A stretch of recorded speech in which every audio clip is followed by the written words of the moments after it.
This story is titled, My Mom Went on a Vacation with Her New Family on My Birthday, Leaving Me Home Alone. So I kicked them out of the house because it is legally mine. Hey everyone! Before we jump into today's video, I need your help. We've noticed the channel is losing some traction, and subscribing is one of the best ways you can support us. It's quick, free, and it helps us keep bringing you awesome content. Your support means the world. Let's keep this channel growing together. Thanks so much. Now let's start the video. What's up, Reddit? I've been debating whether to post this, so go easy on me. I'm an 18-year-old guy, and to be honest, my life has been chaotic for as long as I can remember. This isn't a cry for help. It's about what happened when I finally decided to take control of my life and the house I grew up in. Let's just say things got messy, and not in a fun way.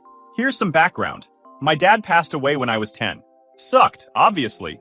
He wasn't just a great dad, but also my best friend. After he died, he left the house we lived in to me and some savings in a trust fund. My grandparents were in charge of the whole deal since I was a kid at the time. The house was meant to be mine legally when I turned 18, but until then, my mom had full access to it because, she was supposed to take care of me. Except, that didn't exactly go as planned. My mom remarried when I was 12, and things shifted big time. Her new husband, let's call him Steve, not his real name, came with 2 kids of his own. Suddenly, it felt like my mom had started her second life with this new family, and I was just kind of there, like an old piece of furniture they hadn't gotten around to throwing out yet. At first, I tried to make it work. I was 12. What else was I supposed to do? Steve wasn't awful to me or anything, but he wasn't great either. He treated me like a guest in my own house. And his kids? Don't even get me started. They weren't horrible, but they were loud, messy, and entitled. They'd take over the living room, leave their stuff everywhere, and straight up ignored me most of the time. By the time I hit high school, I'd figured out how things worked. If I wanted anything done for me, I had to do it myself. My mom was too busy playing supermom to Steve's kids. My room was the only place I felt like I had any control, and even that started to change. Slowly but surely, Steve's kids' stuff started creeping in. Old toys, random junk, even boxes of clothes. One time, I came home and found a broken scooter in the corner of my room. When I asked my mom about it, she just shrugged and said, "There's no space in the garage." At this point, I was spending more time with my grandparents than at home. They were the ones who actually cared. They'd make sure I had what I needed, help me with school stuff, and just listened, My grandpa especially always had my back. He's the kind of guy who doesn't say much but always knows what to do. Anyway, fast forward to a few weeks before my 18th birthday. My grandparents sat me down to talk about the house. My grandpa was super chill about it, like he always is. He said, "The house is going to be yours soon. Legally, you'll have full control over it, and it's up to you what you want to do with it." I nodded along, but in my head, I was like, cool, but nothing's really gonna change, right? Man, I had no idea how wrong I was. So, it's the night before my birthday, and I was actually kind of excited. Turning 18 is a shifting stage of life. You can vote, you're technically an adult, and in my case, I'd finally own the house. It felt like the start of something new. I'd been imagining a decent birthday. Nothing fancy, maybe a family dinner, maybe a cake, maybe some small gifts, just something to mark the day. But no, of course not. I'm sitting on the couch, scrolling on my phone, when my mom strolls in.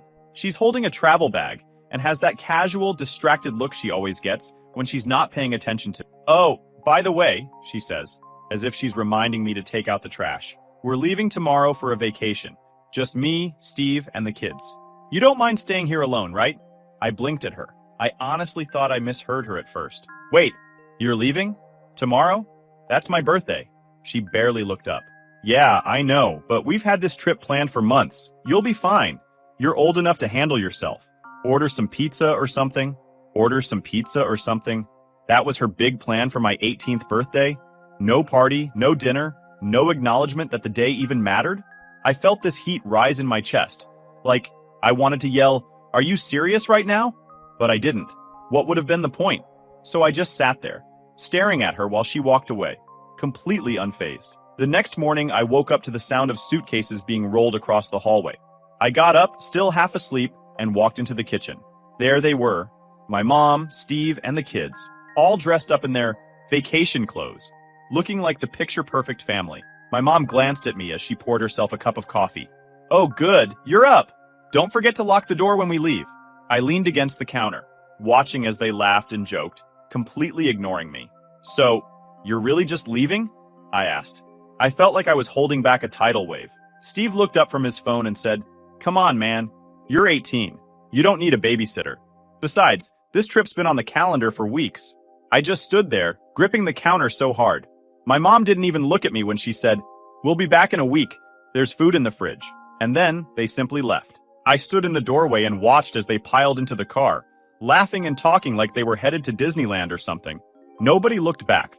They just drove off, leaving me standing there in my pajamas, feeling like I'd been hit by a truck. I closed the door and locked it, like she told me to, and for a moment, I just stood there in the empty house. The silence was deafening. I spent the morning in a weird haze.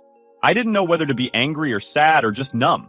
I opened the fridge to see what food my mom had left for me, and it was pathetic. Half a carton of milk, some old takeout, and a box of frozen chicken nuggets. Cool, I thought. Happy freaking birthday to me. Around noon, my phone buzzed. It was a text from my grandma. "Happy birthday, sweetheart. We'll be over soon. Love you." That text hit me like a lifeline. I don't know what I would have done without my grandparents. They showed up about an hour later with a cake, a bunch of balloons, and a gift bag. The second I opened the door, my grandma pulled me into a hug and said, "Happy birthday, my boy." My grandpa followed behind her with a proud smile and a wrapped gift under his arm. They didn't just save my birthday, they saved me. We spent the afternoon in the living room, eating cake and talking. They told me stories about my dad, how proud he'd be of me, and how much he loved me. It was the first time in forever that I felt like I actually mattered to someone. After we'd had cake, my grandpa handed me an envelope. "This is from the lawyer," he said. "It's official now. The house is yours." I opened it, and there it was, the paperwork that made me the legal owner of the house. My grandpa smiled and said, "This is your home now. You're in charge." For a second, I didn't know how to feel. On one hand, it felt good, like really good, to finally have something that was mine. On the other hand, it made me realize just how messed up things had gotten. This house had been my dad's gift to me, a place where I was supposed to feel safe and loved. Instead, it had turned into Steve's playground, where I was treated like an unwanted guest. My grandma must have noticed the look on my face, because she put her hand on my shoulder and said, "You deserve to be happy here. If anyone makes you feel otherwise, remember, you have the power to change that." Her words stuck with me, but I didn't know what to do with them just yet. That night, after my grandparents left, I was lying in bed, scrolling through Instagram, when I saw my mom's post. It was a picture of her, Steve, and the kids, all grinning in matching outfits at some fancy resort. I don't know why I clicked on the comments, but I did. It was full of stuff like, "What a beautiful family," and "You're such an amazing mom," and not a single mention of me. They didn't see me as part of their family. I wasn't their son or their brother. I was just the guy who happened to live in their house. I didn't know what I was going to do yet, but one thing was clear. I wasn't going to keep living like this. This house was mine, and it was time I started acting like it. The day after my birthday, I woke up with this weird mix of determination and dread. Like part of me was ready to take back control of my life and this house, but the other part of me was scared of what that would actually mean. It's not like I'd ever stood up to my mom before. Not really. Most of the time, I just kept my mouth shut because it was easier than dealing with the fallout. But after what happened on my birthday, I couldn't keep doing that. I wasn't just some kid who had to put up with their crap anymore.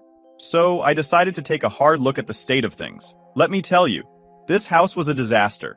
The living room, covered in their stuff. Steve's tools, the kids' toys, random junk they hadn't bothered to put away. The kitchen? Gross. But the worst part? My room. I opened the door and it was like stepping into a storage unit. Boxes everywhere. My desk, the one place I used to sit and do my homework, or just chill, was buried under stacks of papers and old magazines. And my bed was pushed to the corner, almost like an afterthought, while the rest of the space was taken over by their junk. I stood there for a minute, just staring at the mess, and I felt something snap inside me. This wasn't a home anymore. It was a dumping ground, and I was done letting them treat it like one. I called my grandparents that afternoon to tell them what was going on. "You've been patient long enough," my grandpa said. "If you want them out, you have every legal right. We'll back you up."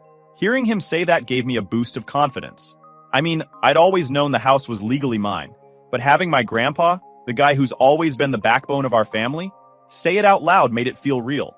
Still, I knew this wasn't going to be easy. My mom wasn't just going to pack up and leave because I asked nicely. I needed a plan. My grandparents helped me go through all the paperwork from my dad's estate, just to make sure there wouldn't be any legal surprises. The lawyer confirmed what we already knew. The house was mine, and my mom had no claim to it.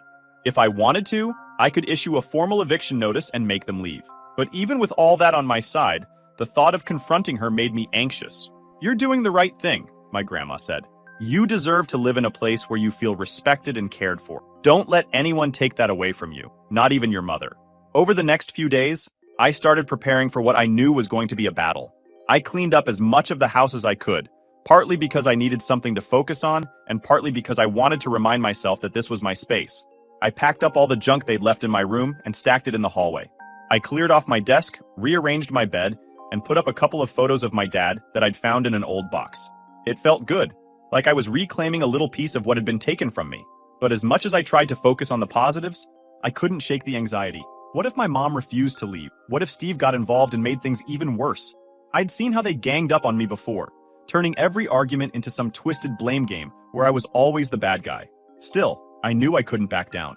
The breaking point came a week later, when they got back from their vacation. I was in the living room when the front door opened, and they all walked in, dragging their suitcases behind them. My mom glanced at me and said, "Hey," like she hadn't just abandoned me on my birthday.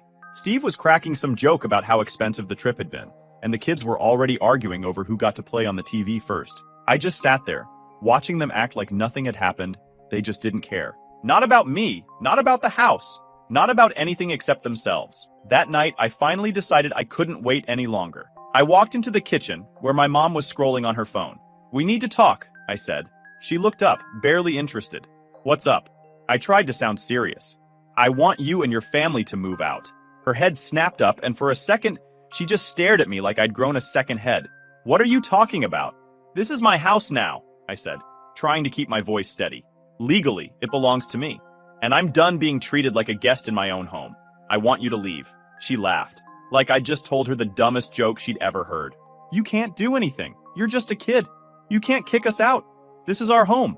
"No," I said, my voice sharper now. "It's not. It's mine. Dad left it to me, and I have the paperwork to prove it." That's when Steve walked in. "What's going on?" he asked, looking between me and my mom. "He's trying to kick us out," she said. Steve crossed his arms and smirked. "Good luck with that, buddy. You're not going to make it on your own anyway." He pissed me off, but I tried to keep my cool. "This isn't about you," I said. "It's about me finally taking back what's mine. You have 30 days to pack up and leave. After that, I'll have no problem getting the lawyer involved." My mom stood up, her face red with anger. "You're being ridiculous," she said. "We've lived here for years. Where are we supposed to go?" "That's not my problem," I said, my voice cold now. "You've had years to figure it out. Instead, you treated me like I didn't exist. Now I'm done." What followed was a shouting match I'll never forget. My mom called me ungrateful, selfish, every name in the book. Steve jumped in too, accusing me of being a spoiled brat who didn't appreciate everything they'd done for me. Then she stormed upstairs, slamming doors and yelling loud enough for the neighbors to hear. Steve hung around, pacing the living room like he was trying to intimidate me, muttering things like, "This kid has no idea what he's doing." But I didn't back down. I went to my room, shut the door, and sat on my bed, shaking from all the adrenaline. I kept telling myself I did the right thing, but it was hard not to feel overwhelmed. This wasn't some minor argument. I just stood up to my own mom and told her to pack up and leave. The next morning, the tension was thick. My mom wouldn't even look at me. Steve kept shooting me these smug little looks, like he thought I'd cave any second. The kids, who probably didn't understand what was going on, just ran around the house like usual, leaving their toys and snacks everywhere. By the time my grandparents showed up, I was about ready to lose it. My grandpa came in first, his face calm but serious, followed by my grandma, who looked like she was ready to fight someone. My mom was in the kitchen, pretending to ignore them, but I saw her glance up when my grandpa walked in. "We're here to make sure this goes smoothly," my grandpa said, setting his briefcase on the counter. "Where's Steve?" Steve came in from the living room, his usual cocky grin plastered on his face. "Ah, so the cavalry's here. What's this about?" "This is about the eviction notice," my grandpa said, pulling out a stack of papers. "Legally, this house belongs to my grandson, and you and your family have 30 days to leave. This document makes it official." Steve's grin disappeared real quick. He grabbed the paper and skimmed it, his face turning redder with every word. "You can't be serious," he said, throwing the paper back on the counter. "This is ridiculous." "It's the law," my grandpa said firmly. That's when my mom finally spoke up. "You really want to do this?" she said, glaring at me. "You're going to throw your own mother out of her home? What kind of son are you?" The guilt hit me hard, but I refused to let it show. "It's not your home," I said quietly. "It never was. It was Dad's, and now it's mine. You've treated me like a guest here for years, and I'm done. I deserve better." Her face twisted, like she couldn't decide whether to cry or yell. She went with yelling. "You're a piece of shot," she said. "Everything I've done for you? And this is how you repay me? After all the sacrifices I've made?" "Sacrifices?" I shot back, losing my temper. "You mean like abandoning me on my birthday so you could play Happy Family with Steve? Or turning my room into a storage unit? Or acting like I don't even exist half the time? Yeah, thanks for all the sacrifices, Mom." The argument went on for what felt like forever. My mom tried every trick in the book, crying, yelling, cursing. Steve jumped in too, calling me ungrateful and saying I'd regret this decision when I realized I couldn't handle living on my own. Even the kids got involved at one point, whining about how mean I was being and how they didn't want to leave. But I held my ground. "You have 30 days, I said, cutting them off. "After that, if you're not out, I'll have no choice but to get the authorities involved. I don't want it to come to that, but I will if I have to." My grandparents backed me up every step of the way. My grandma, who's usually the sweet and quiet type, even stepped in when my mom tried to use my dad against me. "Your father would be so disappointed in you," my mom said, tears streaming down her face. "This is not what he would have wanted." "Don't you dare!" My grandma got sharp. "Don't you dare use his memory to manipulate him. You've taken advantage of that boy and this house for long enough. It's time for you to move on." The rest of the day was a blur. My mom disappeared into her room, slamming the door behind her, while Steve muttered curses under his breath and stomped around the house like a toddler throwing a tantrum. I spent most of the afternoon with my grandparents, going over the legal process and making sure everything was airtight. That night, my uncle came over with a locksmith to change the locks on the doors. My mom didn't even come out of her room to stop him, but Steve stood in the doorway, watching like he wanted to pick a fight. "You really think this is gonna work?" he said, crossing his arms. "You're just a kid. You don't know what you're getting into." "Maybe not," I said, meeting his glare. "But I know one thing. I'm not gonna let you treat me like crap in my own house anymore." Over the next few weeks, things got even uglier. My mom and Steve refused to pack up their stuff, clearly hoping I'd back down. Instead, they started making life as miserable as possible. The kids left their toys everywhere, blasting the TV at full volume every chance they got. Steve kept accidentally eating the food I bought for myself, and my mom started leaving passive-aggressive notes around the house. "You'll regret this," one of them said. "Family is all you've got." I wanted to scream. I wanted to punch a wall. But instead, I called my grandparents and told them what was happening. "You're doing everything by the book," my grandpa reassured me. "They're just trying to wear you down. Don't let them." By the time the 30-day deadline rolled around, my mom and her family had finally started packing, but it was clear they weren't going quietly. On the last day, my mom gave one final try. "I hope you're happy," she said, as she loaded the last box into their car. "You've torn this family apart." I didn't respond. I just stood there, watching as they drove away, leaving the house and me behind. When the door finally shut, I felt a wave of relief like I'd never felt before. It didn't feel real at first. The house, for once, was completely silent. I just stood there for a few minutes, letting it sink in. For the first time in years, the house was mine. My grandparents came over not long after they left. My grandma pulled me into a hug the second she walked in. "You did it," she said, her voice full of pride. My grandpa nodded behind her. "We're proud of you, kid," he said. "Standing up for yourself isn't easy, but you did the right thing." We spent the rest of the day cleaning the house from top to bottom, until we got everything back to its place. The first week after they left was peaceful, but it didn't last long. My mom wasn't the kind of person to let things go quietly. She started calling and texting me constantly, alternating between curses and outright threats. Something like, "Don't think I won't take you to court over this." At first, I ignored her, but the texts kept coming, and the things she said started to get under my skin. I wasn't doing anything wrong. I knew that. The house was legally mine, and I had every right to reclaim it. But still, the way she talked made me second-guess myself. I called my grandparents to tell them what was going on, and they immediately stepped in to help. My grandpa got in touch with the lawyer who handled my dad's estate, and we went over everything again to make sure we were on solid ground. "You're doing everything by the book," the lawyer reassured me. "She doesn't have a leg to stand on." That gave me some peace of mind, but the stress was still there. My mom wasn't just trying to get to me, she was also dragging the rest of the family into it. She started spreading rumors among my extended relatives, painting me as some heartless, ungrateful son who had thrown his own mother out onto the street. At first, I didn't even know it was happening. I started getting random texts and calls from aunts and cousins I hadn't talked to in years, all of them asking me what was going on. So I sat down with my grandparents and some of my closer relatives to explain everything. I told them about the neglect, the clutter, the way she abandoned me on my birthday. I even showed them the legal paperwork proving the house was mine. My uncle, who's always been blunt, didn't hold back. She's been using you in this house for years, he said. It's about time someone stood up to her. Word started spreading, and eventually, the tide turned. Some relatives still believed my mom's version of events, but the ones who mattered most had my back. My uncle even confronted her at a family gathering, calling her out for the way she'd treated me. You abandoned him on his birthday, he said, loud enough for everyone to hear. And now you're playing the victim? Give me a break. Not long after that, my mom showed up at the house unannounced. She banged on the door like she was trying to break it down. When I opened it, she launched into a full-blown rant. "Let me in!" she yelled. "This is my home too! Where are we supposed to go?" I stood there, trying to stay calm. "It's not your home," I said firmly. "It's mine. Legally. You've had years to figure out your situation, but instead, you treated this place like a free ride. Now it's time for you to move on." She tried to push past me, but my grandpa, who happened to be visiting that day, stepped in. Her tone shifted from anger to full-on rage, her face contorting like she was about to explode. "Are you freaking serious right now?" she screamed, jabbing her finger toward my grandpa. "This is your fault. You've always hated me, haven't you? You've been waiting for this moment to turn my own son against me, you old bastard." My grandpa, as calm as ever, didn't flinch. "This isn't about me," he said evenly. "This is about you, and the choices you've made. You've taken advantage of him in this house for long enough. It's time to move on." But she wasn't done. "Move on? Move on to what, huh? A cardboard box? You think you're so high and mighty with your little speeches, but you're nothing but a bitter old man sticking your nose where it doesn't belong." My grandpa raised an eyebrow but didn't engage. "You've made your bed," he said. "Now you have to lie in it." That only made her more furious. She turned to me next. "You're just like him," she spat, her eyes wild.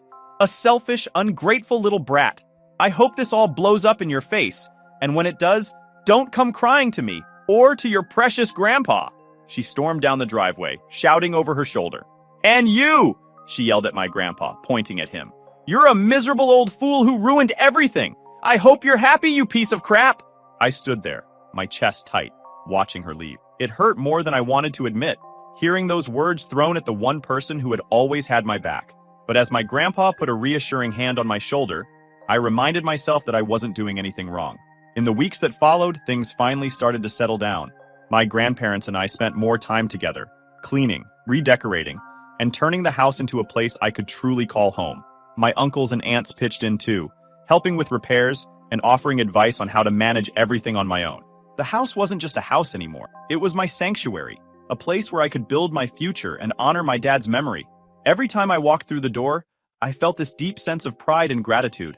Honestly, I feel like I got some scars from all this, and not the kind you can see. I always thought turning 18 meant freedom and starting fresh, but no one ever tells you how complicated and messy it can be. I didn't expect the adult world to suck this much, and I definitely didn't expect to face all this drama just to feel like I had a place to call home.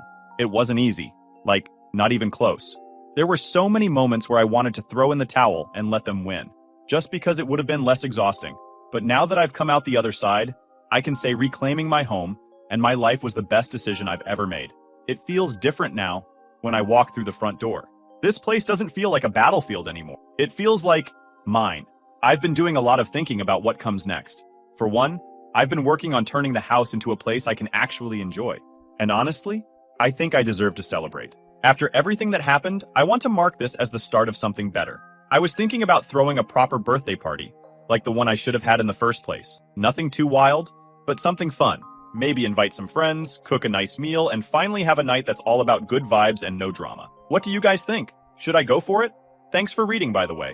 This whole experience has been a lot, but getting it all out here has been weirdly therapeutic. If you've got any thoughts or advice, drop them below. I'd love to hear what you think.